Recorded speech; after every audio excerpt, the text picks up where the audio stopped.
Hi hello guys welcome back to our channel BSD VP Telugu tech.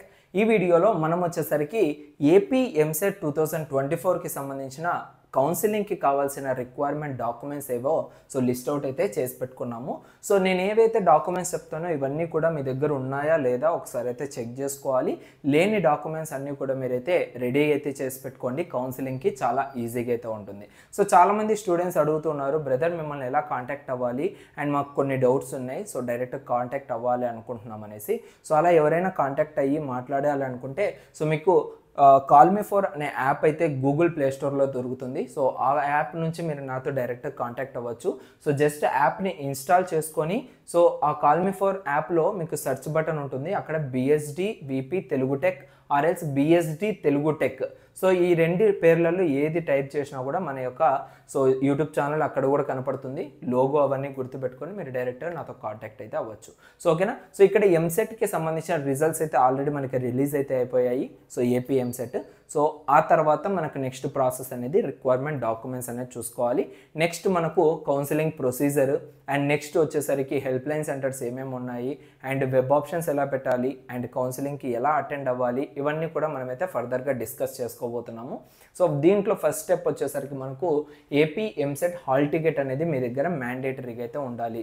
అందరూ కూడా exam అయిపోయిన వెంటనే హాల్ టికెట్ ఏం అవసరంలే అనుకుంటారు, బట్ అది కాదు. మీ దగ్గర హాల్ టికెట్ అనేది మీరు ఎగ్జామ్ డైరెక్ట్గా మీరు ఏదైతే కాలేజ్ అనుకున్నారో ఆ కాలేజ్ జాయిన్ అయ్యేంత వరకు ఈ యొక్క హాల్ టికెట్స్ అనేవి మీరు క్యారీ చేయాల్సిందే. ఓకేనా. మస్ట్ అండ్ షుడ్గా మీ హాల్ టికెట్స్ ఏమైనా మిస్ అయ్యి ఉంటే ఖచ్చితంగా హాల్ టికెట్స్ని అయితే తీసి పెట్టుకోండి. ఇదైతే చాలా ఇంపార్టెంట్. ఆ తర్వాత ఏపీ ఎంసెట్ ర్యాంక్ కార్డు కూడా ఇంపార్టెంట్ మనకి.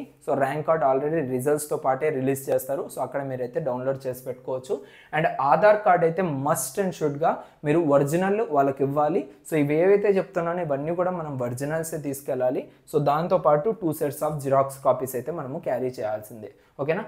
ఆధార్ కార్డ్ తీసుకెళ్ళండి. దాంతోపాటు ఇక్కడ చూసుకోవచ్చు ఏపీ ఎంసెట్ అప్లికేషన్ ఫామ్ అనేది ఉంటుంది. ఏపీ ఎంసెట్ అప్లికేషన్ ఫామ్ మీరు ఎగ్జామ్కి వెళ్ళేటప్పుడు ఆల్రెడీ మీరు సబ్మిట్ చేస్తుంటారు కదా. ఆ యొక్క అప్లికేషన్ ఫామ్ అనేది కూడా చాలా మ్యాండేటరీ. దాన్ని కూడా మీరైతే ప్రింట్అవుట్ అయితే తీసి పెట్టుకోండి. మ్యాక్సిమం 3 to 4 ప్రింట్అవుట్స్ అయితే తీసుకెళ్ళండి. ఆఫ్టర్ దట్ మనకి ఎస్ఎస్సి మార్క్స్ మెమో. ఈ మార్క్స్ మెమో అనేది కూడా మీకైతే చాలా ఇంపార్టెంట్. మీకు ఆల్రెడీ 10th క్లాస్లో మార్క్స్ షీట్ అనేది ఇచ్చింటారు కదా ఒరిజినల్ది. అది మీ దగ్గర అయితే క్యారీ చేయాలి. అండ్ నెక్స్ట్ వచ్చేసరికి 6th క్లాస్ నుంచి మీరు ఇప్పుడు ఎంతవరకు అయితే చదువుకున్నారో అంతవరకు స్టడీ సర్టిఫికేట్స్ అనేవి మీరు క్యారీ చేయాలి. ఇన్ కేసు మీ దగ్గర 6th క్లాస్ నుంచి లేవు అంటే మీరు వెంటనే మీరు ఎక్కడైతే చదువుకున్న కాలేజెస్ ఉన్నాయో స్కూల్స్ ఎక్కడైతే ఉన్నాయో అక్కడికి వెళ్ళి మీ యొక్క సర్టిఫికేట్స్ అనేది క్యారీ చేయండి. ఇన్ కేసు మీకు ఆ సంబంధించిన స్కూల్స్ అనేవి క్లోజ్ అయిపోయాయి, వాళ్ళు ఎటువంటి సర్టిఫికేట్ ప్రొవైడ్ చేయలేదు అంటే ద సేమ్ రీజన్ మీరు కౌన్సిలింగ్లో కూడా ప్రొవైడ్ చేయండి. స్కూల్ ఈజ్ క్లోజ్డ్ అనేసి. ఓకేనా. దాని తర్వాత టీసీ ట్రాన్స్ఫర్ సర్టిఫికేట్, ఇది మీ కాలేజ్లో ఆర్ఎల్స్ స్కూల్స్లో ఆల్రెడీ ప్రొవైడ్ చేస్తుంటారు, అదైతే మీరు ప్రొవైడ్ చేయాలి. And inter marks memo. ఇక్కడ ఇంటర్ మార్క్స్ మెమో అనేసరికి చాలామంది డౌట్ అయితే వస్తుంది, మాకు ఇంకా ప్రొవైడ్ చేయలేదు అనేసి. ఇన్ కేస్ మీకు ప్రొవైడ్ చేస్తుంటే ఇంటర్ మార్క్స్ మెమో అనేది ప్రొవైడ్ చేయండి. లేదు మీ దగ్గర ఇంటర్ మార్క్స్ మెమో ఇంకా ప్రొవైడ్ చేయలేదు అంటే ఇక్కడ మీరు ఏం చేస్తారంటే రిజల్ట్స్ ఆల్రెడీ మీకు రిలీజ్ అయ్యాయి కదా ఇంటర్కి సంబంధించి, ఆ రిజల్ట్స్ పేజ్ అనేది ఉంటుందా దాన్ని డౌన్లోడ్ చేసి పెట్టుకోండి. ఆ రిజల్ట్స్ పేజ్ని డౌన్లోడ్ చేసుకొని ఆ యొక్క ప్రింట్అవుట్ అనేది మీరు ఇక్కడ కౌన్సిలింగ్లో అటెండ్ అయితే చేయొచ్చు. After that income certificate, caste certificate అనేది చాలా అంటే చాలా మ్యాండేటరీ. ఈ 2 సర్టిఫికేట్స్ ఉండడం వల్లే మనకు ఫీజు రింబర్స్మెంట్ అనేది ఈజీగా రావడం జరుగుతుంది.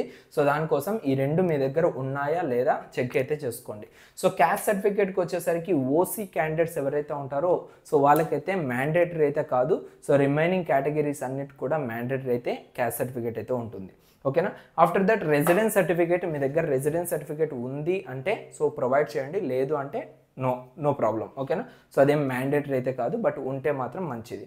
అండ్ ఫిజికల్లీ హ్యాండిక్యాప్డ్ కేటగిరీకి సంబంధించిన సర్టిఫికేట్స్ అండ్ ఈ స్పోర్ట్స్కి సంబంధించిన సర్టిఫికేట్స్, మిలిటరీ కానీ లేదంటే ఈ క్యాప్, ఇలా చాలా వరకు ఫిజికల్ స్పెషల్ కేటగిరీ వైజ్గా కొన్ని సర్టిఫికేట్స్ అయితే ఉంటాయి.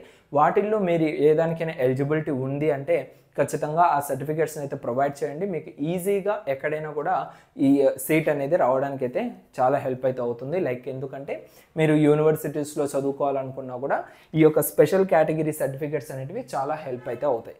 ఓకేనా. ఈ ఏవైతే లిస్ట్ చెప్పానో సో ఈ లిస్ట్ అంతా కూడా మీరు ఒరిజినల్స్ తీసుకెళ్ళాలి, వాటితో పాటు 2 sets ఆఫ్ జిరాక్స్ కాపీస్ అయితే తీసుకెళ్ళాలి. సో అప్పుడే మీకు మీ యొక్క కౌన్సిలింగ్ అనేది ఫుల్ఫిల్గా కంప్లీట్ అయితే అయిపోతుంది. So stay tune guys, next videos ఇంకా మంచి అమేజింగ్ కంటెంట్తో మీ ముందుకు వస్తాను. మీకు ఏమైనా డౌట్స్ ఉన్నా కూడా కింద కామెంట్ సెక్షన్లో కామెంట్స్ చేయండి.